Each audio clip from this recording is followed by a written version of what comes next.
Vous devez comprendre que malheureusement, il y a de plus en plus de gens qui seront obligés de rentrer parce qu'ils n'ont plus de possibilités, ils ne sont plus éligibles à rien. Tout le monde, j'espère que vous allez bien. Bienvenue sur l'éveil ivoirien. Ça se voit que je suis super fatiguée. Oh mon dieu, j'ai des cernes tellement je suis fatiguée. Alors aujourd'hui, je voulais qu'on puisse parler d'un sujet qui touche énormément d'immigrants actuellement au Canada. Nous sommes tous dans une situation qui est très compliquée administrativement parlant. Vous allez vous rendre compte qu'il y a beaucoup d'immigrants ces prochains mois, ces prochaines années qui seront obligés involontairement de quitter le Canada. Je vais vous expliquer un petit peu ce qui se passe. Donc en fait, pendant plusieurs années, l'immigration c'était extrêmement favorable. Donc c'était facile de venir au Canada, c'était facile de rester au Canada. Tout se passait mieux, enfin tout se passait bien dans le meilleur des mondes. Après, le gouvernement a changé d'avis parce que, logistiquement parlant, avoir autant de monde dans un pays comme le Canada, c'était une très mauvaise idée. Donc en termes de logement, en termes de travail, ça commence à se compliquer. Les gens ont beaucoup immigré dans les très grandes villes. Donc finalement, en fait, il y a eu trop de monde d'un coup au Canada. Et puis maintenant, le gouvernement a décidé de changer d'avis. Donc il n'y a plus personne là tout de suite qui est garanti de pouvoir rester. Donc pendant les prochains mois, pendant les prochaines années, les immigrants que nous sommes, en tout cas il y en a beaucoup qui devront quitter le Canada. Beaucoup d'immigrants seront obligés de partir car ils ne pourront pas renouveler leur dossier d'immigration. Moi, personnellement, je suis en permis de travail ouvert, donc je suis venue grâce au permis vacances-travail, communément appelé PVT. Grâce au PVT, tu as la possibilité de rester 2 ans au Canada. Là, ça fait plus de 2 ans que je suis au Canada, donc grâce à Dieu, effectivement, j'ai pu renouveler ma situation, donc je suis toujours en permis de travail ouvert. Par contre, c'est pas le cas malheureusement de tout le monde. Donc moi j'ai eu un petit peu de chance parce que mon PVT se terminait en été 2024, donc légèrement avant les nouvelles restrictions. Donc rapidement, moi j'ai eu la possibilité de trouver une solution pour moi. Mais malheureusement, il y a beaucoup d'immigrants qui ont des permis étudiants ou des permis de travail qui se sont périmés après la fin d'année 2024 ou qui commencent à se périmer maintenant ou qui vont se périmer dans les prochains mois, dans les prochaines années. Et le souci, c'est qu'on se rend compte qu'il n'y a pas beaucoup de possibilités pour pouvoir rester. Si vous êtes sur les réseaux sociaux, vous allez vous rendre compte qu'il y a énormément de gens qui au début, lorsqu'ils sont arrivés au Canada pendant les dernières années là, qui ont commencé à faire des vidéos comme moi, qui ont commencé à parler d'immigration, de programmes d'immigration, qui ont commencé aussi à raconter n'importe quoi et à inciter les gens à faire du faux en termes d'immigration. Et puis finalement, ces dernières semaines, ces derniers mois, vous entendez plus personne sur les réseaux sociaux. En tout cas, toutes les personnes qui disaient immigrer au Canada c'est extrêmement facile, immigrer au Canada c'est ceci, c'est cela, bah finalement on se demande où ils sont. Et cette vidéo c'est vraiment pour vous expliquer à quel point la vie actuellement des immigrants, notamment ceux qui veulent rester au Canada, est extrêmement compliquée.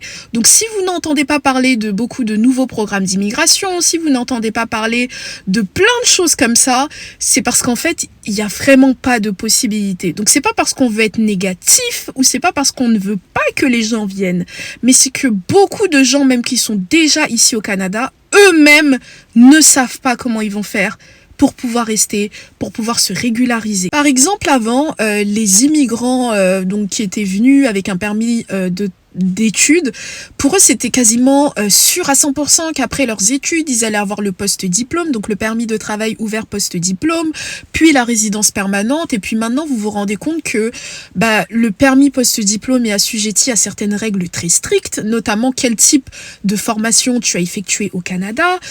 Pareil, les programmes d'études aussi ont augmenté, donc il y en a beaucoup qui peuvent plus tout simplement choisir une formation lambda, même les cégeps, les formations professionnalisantes et tout, sont devenues extrêmement chères du jour au lendemain. Pareil pour la résidence permanente, il y a énormément de refus.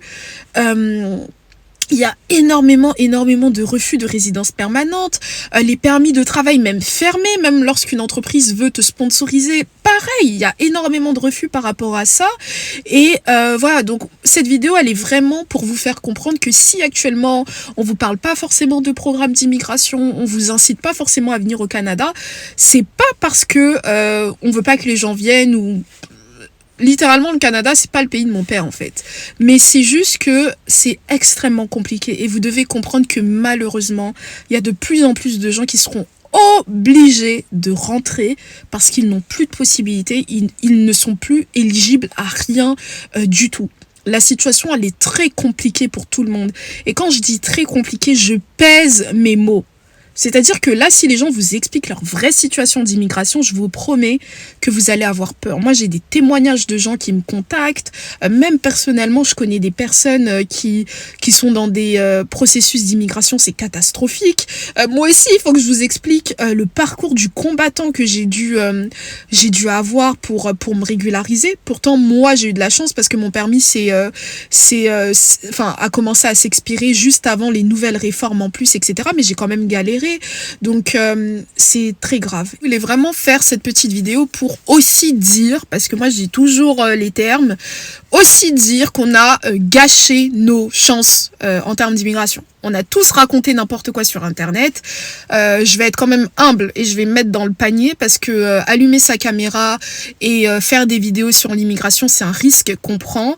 Et indirectement ou directement, on a tous contribué à ce que le gouvernement prennent des mesures fortes. Voilà. Moi, à l'époque, ça fait plus de 2 ans maintenant que je fais des vidéos.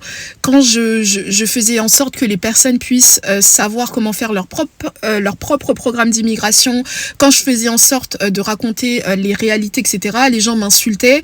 Et puis finalement, toutes les personnes qui vous disaient le Canada, c'est extrêmement facile, venez comme ceci, venez comme cela, peu importe le programme, etc., venez, le plus important, c'est de rentrer. C'est pas ces gens-là qui vont vous aider à renouveler votre dossier d'immigration une fois au Canada, parce que finalement maintenant tous les visiteurs ils sont obligés de faire des permis d'asile, tous les étudiants aussi sont obligés de faire des permis d'asile pour la plupart. Et voilà quoi. Et voilà, et donc la situation elle est compliquée pour tout le monde. On doit tous prendre notre part de responsabilité dans ce dossier immigration. Et moi je voulais apporter aussi mon soutien à toutes les personnes qui actuellement sont en train de renouveler leur documentation et que c'est compliqué. Et bientôt je vais vous faire des vidéos aussi sur mon parcours d'immigration. Je pense que ça va vous aider ça va vous donner des idées en tout cas pour les personnes qui sont dans cette situation. Mais voilà. Partez du principe que toutes les personnes au Canada actuellement, en tout cas une bonne partie des gens au Canada sont dans une situation compliquée. Et même les résidents permanents ne sont pas à l'abri de changements. Donc des personnes qui veulent renouveler leur permis, leur résidence permanente ou des personnes qui veulent accéder à la nationalité, c'est aussi compliqué. Donc voilà, je voulais faire une petite vidéo pour parler de ça parce que c'est extrêmement difficile pour tous ceux qui sont au Canada et ça se sent sur les réseaux sociaux. Il y a plus personne qui fait des vidéos venez au Canada en 5 jours. Il y a plus personne qui vous dit venez en permis, venez en visiteur et restez. Plus personne vous dit ça parce que c'est plus du tout une réalité et donc faites super attention à vous, faites super attention à votre programme d'immigration une fois au Canada et faites super attention lorsque vous essayez de renouveler votre situation. Ce sera tout pour cette vidéo, j'espère que vous l'avez appréciée, je vous invite à vous abonner, commenter, liker, partager, bye bye.